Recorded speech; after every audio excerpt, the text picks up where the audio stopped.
Kadalasan kapag nasa argument po kayo mag-asawa, halos hindi nyo na talaga maintindihan ang sinasabi ng bawat isa dahil yung layunin at intensyon nyo ay manalo kayo sa argumento at masabi nyo ang gusto nyo.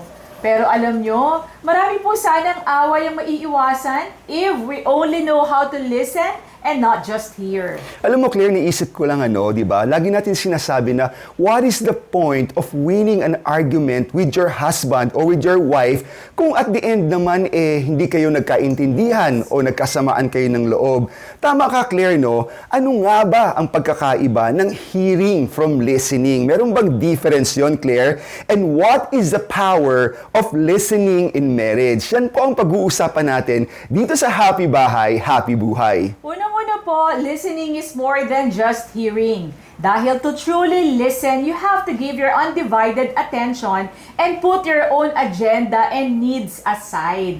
Always allow your spouse to speak without interruption. Kadalasan kasi we are so consumed with our own thoughts, hindi tayo makaantay ng turn natin, kaya we jump in right away and interrupt our spouse. Yes, Claire. And when we are listening, we need to suspend all assumptions, all the preconceived notions, hindi ba? Alisin mo lahat yung mga preconceived conclusions na yan about the topic being shared.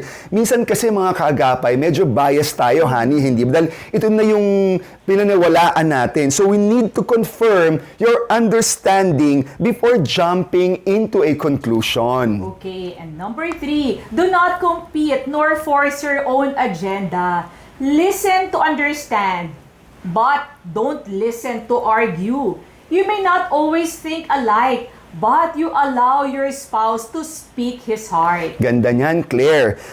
Alam po ninyo, we need to be compassionate and empathetic. This is very important. We need to listen from our heart. Kailangan pakinggan natin yung nilalaman ng puso ng bawat isa. Pilitin po nating unawain yung naisabihin ng ating mga asawa. Effective listening is important to good communication. And good communication is needed to a healthy marriage.